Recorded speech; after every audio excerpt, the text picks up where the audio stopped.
Chapter 12. Alice's Evidence. "Here!" cried Alice, quite forgetting in the flurry of the moment how large she had grown in the last few minutes. And she jumped up in such a hurry that she tipped over the jury box with the edge of her skirt, upsetting all the jurymen onto the heads of the crowd below. And there they lay, sprawling about, reminding her very much of a globe of goldfish that she had accidentally upset the week before. "Oh, I beg your pardon," she exclaimed in a tone of great dismay, and began picking them up again as quickly as she could, for the accident of the goldfish kept running in her head, and she had a vague sort of idea that they must be collected at once and put back into the jury box, or they would die. "The trial cannot proceed," said the king in a very grave voice, "until all the jurymen are back in their proper places. All!" he repeated with great emphasis, looking hard at Alice as he said so. Alice looked at the jury box and saw that in her haste she had put the lizard in head downwards, and the poor little thing was waving its tail about in a melancholy way, being quite unable to move. She soon got him out again and put him right. "Not that it suffices much," she said to herself. "I should think it would be quite as much use in the trial one way or the other." As soon as the jury had a little recovered from the shock of being upset, and their slates and pencils had been found and handed back to them, they set to work very diligently to write out a history of the accident, all except the lizard, who seemed too much overcome to do anything but sit there with his mouth open, gazing up into the roof of the court. "What do you know about this business?" the king said to Alice. "Nothing," said Alice. "Nothing whatever?" persisted the king. "Nothing whatever," said Alice. "That's very important," the king said, turning to the jury. They were just beginning to write this down on their slates when the White Rabbit interrupted. "Unimportant, your Majesty means, of course," he said in a very respectful tone, but frowning and making faces at him as he spoke. "Unimportant, of course. Yes, that's what I meant." And the king hastily said, and went to himself in an undertone, "Important, unimportant, unimportant, important," as if he was trying which word sounded best. Some of the jury wrote down important and some unimportant. Alice could see this as she was near enough to look over their slates. "But it doesn't matter a bit," she thought to herself.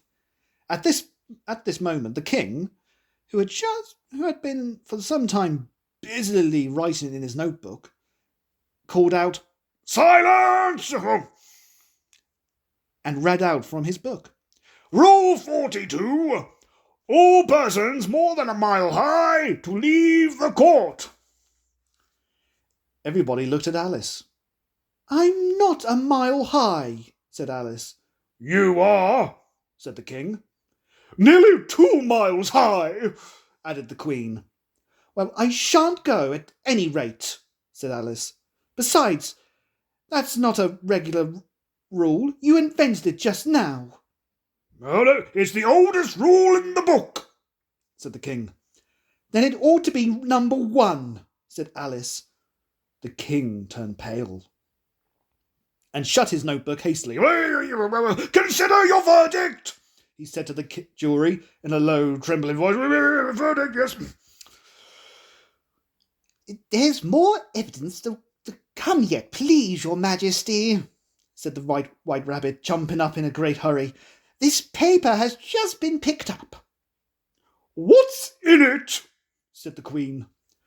I haven't opened it yet, said the White Rabbit, but it seems to be a letter written by the prisoner to somebody. It must have been that, said the King, unless it was written to nobody, which isn't usual, you know. Who is it directed to? said one of the jurymen. It isn't directed at all, said the White Rabbit. In fact, there's nothing written on the outside.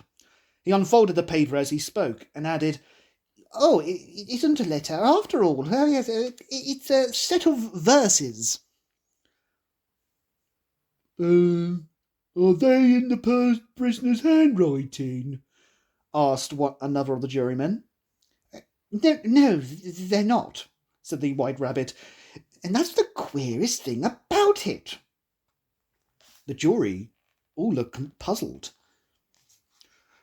He must have imitated somebody else's hand, said the King. The jury all brightened up again. Please, your Majesty, said the knave.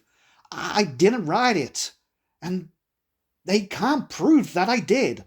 There's no name signed at the end.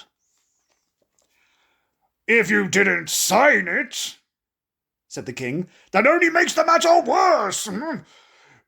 You must have meant some mischief, or else you would have signed your name like an honest man. Yes.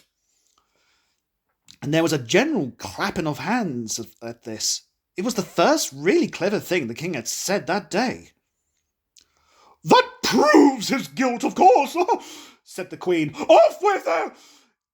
It doesn't prove anything of the sort, said Alice. Why you don't even know what they're about? Read them, said the King. The White Rabbit put on his spectacles. Oh, yes, shall I begin? Where shall I begin, please, your Majesty? He asked. Begin at the beginning, said the King very gravely, and go on until you come to the end, then stop. There was dead silence in the court, whilst the White Rabbit read out the verses. Oh, yes, They told me you had been to her and mentioned me to him. She gave me a good character, but I said I could not swim. He sent them word I had not gone. We know it to be true. If she should push the matter on, what will become of you? I gave her one, they gave him two. You gave us 3 or more. They all return from him to you, though they were mine before. Now, if I or she would chance to be involved in this affair, he trusts you to set them free, exactly as we were. My notion was that you had been, before she had this fit, an obstacle that came between him, ourselves, and it. Don't let him know she liked them best, for this must ever be a secret kept from all the rest, between yourself and me. Well, that's the most important piece of evidence we have heard yet, said the King, rubbing his hands. So now let the jury... If any one of them can explain it, said Alice. She had grown so large in the last few minutes that she wasn't a bit afraid of interrupting him. I'll give them 6pence. I don't believe there's an atom of meaning in it. The jury all wrote down on their slates, she doesn't believe there's an atom of meaning in it. But none of them attempted to explain the paper. Well, if there's no meaning in it, said the King, then that saves a world of trouble, you know, yes, as we needn't try to find any, and Yet, I don't know, he went on, spreading out the verses on his knee, and looking at them with one eye. I seem I seem to see some meaning in them after all. All I could said I could not swim. You can't swim, can you? He added, turning to the knave. The knave shook his head sadly. Do I look like it? He said, which he certainly did not, being made entirely of cardboard.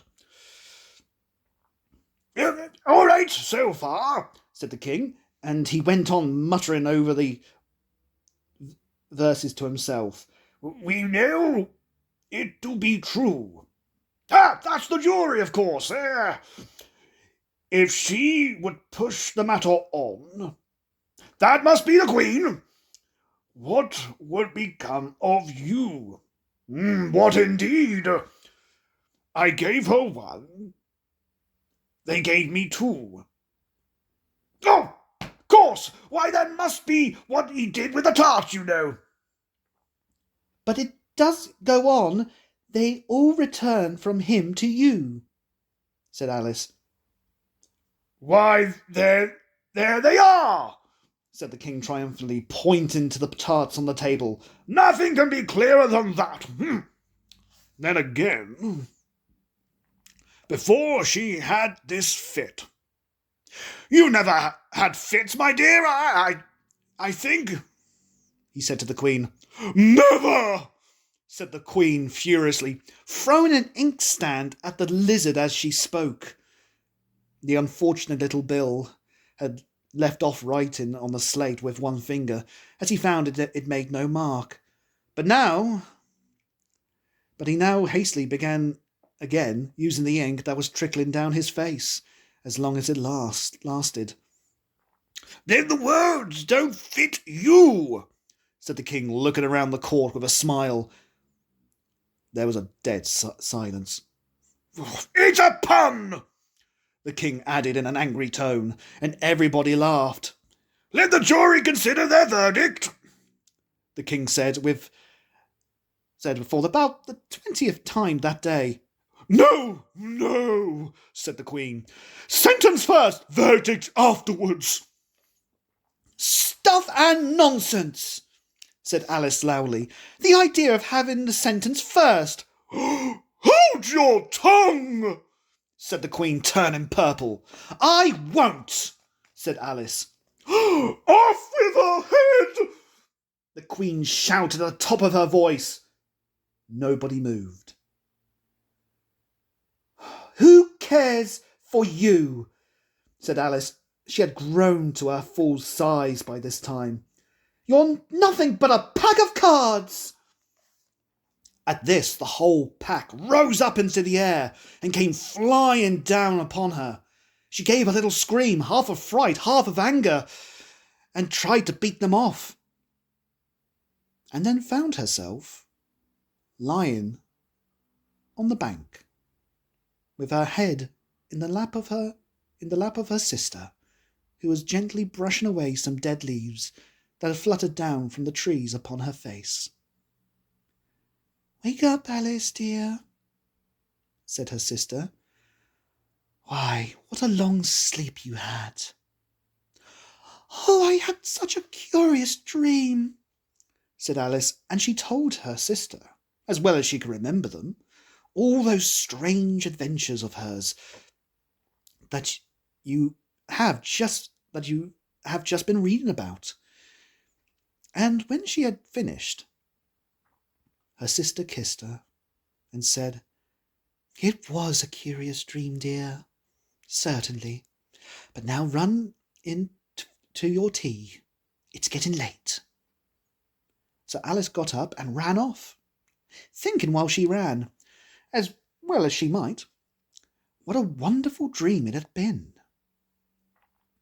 But her sister sat still, just as she left her, leaning her head on her hand, watching the setting sun, and thinking of little Alice and all of her wonderful adventures, till she too began dreaming after a fashion, and this was her dream. First she dreamt about little Alice herself. Once again the tiny hands were clasped upon her knee, and the bright eager eyes were looking up into hers. She could hear the very tones of her voice, and see that queer little toss of her head to keep back the wandering hair that would always get into her eyes. And still as she listened, she seemed to listen, the whole place around her become alive with the strange creatures of her little sister's dream. The long grass rustled at her feet as the white rabbit hurried by. The frightened mouse splashed his way through the neighbouring pool. She could hear the rattle of teacups as the March Hare and his friends shared their never-ending meal, and the shrill voice of the Queen ordering off her unfortunate guests to execution. Once more the pig baby was sneezing on the Duchess's knee, while plates and dishes crashed around them. Once again the shriek of the griffin, the squeaking of the lizard's slate pencil, and the choking of the suppressed guinea pigs filled the air, mixed up with the distant sob of the miserable mock turtle.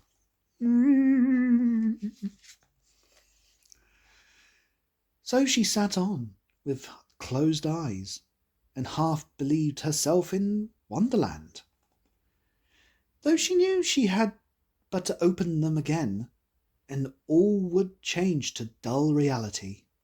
The grass would be